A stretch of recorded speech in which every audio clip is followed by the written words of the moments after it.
माँ बाप बेचे जा रहे हैं। माँ बाप बराए फरोख्त। एक न्यूज़पेपर में एक खबर छपी हुई थी।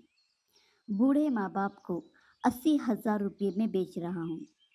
मेरे पापा की उम्र 90 साल है और उन्हें भूलने की बीमारी है। मेरी माँ 85 साल की है और वो भी सिर्फ किसी की मदद से ही अपना काम कर सकती हैं। इस खबर को देखकर लोग हैरान हुए और काफी दिनों तक बहस की गई।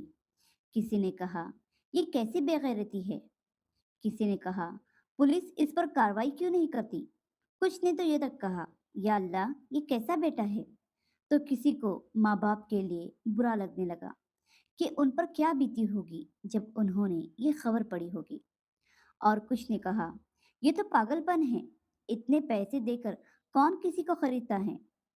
ये इश्तिहार एक ऐसे जोड़े ने भी देखा जिनके अपने वालिदैन काफी पहले वफात पा चुके थे, यानी मर चुके थे। उन्होंने फैसला किया कि इन बेचे जाने वाले बूढ़े माँ बाप को खरीदकर उनकी खिदमत करेंगे। उन्होंने मांगी गई रकम बैंक के जरिए ट्रांसफर की और फिर दिए गए पते पर पहुंचे ताकि उन बुजुर्गों को अपने साथ ले जाएं। पते पर पहुंचे तो देखकर हैरान रह गए। वो पता तो एक आलीशान हवेली का निकला। वो हैरत से उसे देखते रह गए। दरवाजा खुला।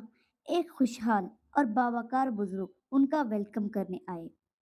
उस जोड़े ने कहा, हम उन बूढ़े माँ बाप को लेने आए हैं जिनका इश्तिहार दिया गया था। हम पैसे पहले ही अकाउंट में ट्रांसफर कर चुके हैं। वो बुजुर्ग मुस्कुराए और कहा, आपका स्वागत है, लेकिन क्या आप मुझे बता सकते हैं कि आपने उन दो बूढ़ों के लिए इतनी बड़ी रकम क्यों दी, जबकि आपको सिर्फ उनसे परेशानियां और खिदमत की जिम्मेदारियां ही मिलेंगी। नौजवान जोड़े ने एक दूसरे की तरफ देखा, फिर जवाब दिया, माँ बाप की असली कीमत हमसे बेहतर कोई नहीं जान सकता। दरअसल हम दोनों का बचपन एक अनाथ आश्रम में बीता है। हम दोनों मियाँ बीवी के माँ बाप जब हम छोटे थे इस दुनिया से चले गए। कम उम्र से ही उनके बगैर जिंदगी गुजारनी पड़ी। हमें उनकी बहुत याद आती है। हमारे दो छोटे बच्चे हैं जो नाना नानी दादा दादी की कमी महसूस करते हैं। हम चाहते हैं कि वो उनकी गोद में बैठें, उनके साथ वक्त गुजारें, उनसे कहानियां सुनें और उनके साथ खेलें।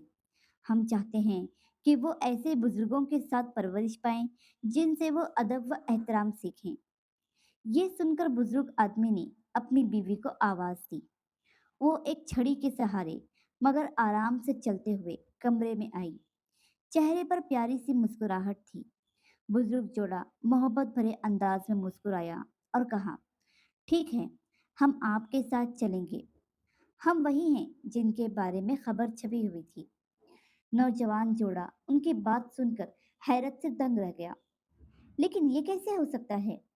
इश्तिहार में तो लिखा था कि आपको फरोख्त करने वाला आपका बेटा है, जो बहुत मजबूर, लाचार और जरूरतमंद है। मगर आप तो बिल्कुल वैसे नहीं लगते। बूढ़े जोड़े ने एक दूसरे की तरफ देखा, मुस्कुराए। फिर बूढ़ी औरत ने उनसे कहा, हमने मोहब्बत और समझदारी के साथ जिंदगी गुजारी, मेहनत की, कमाई की और ये आलीशान महल बनाया।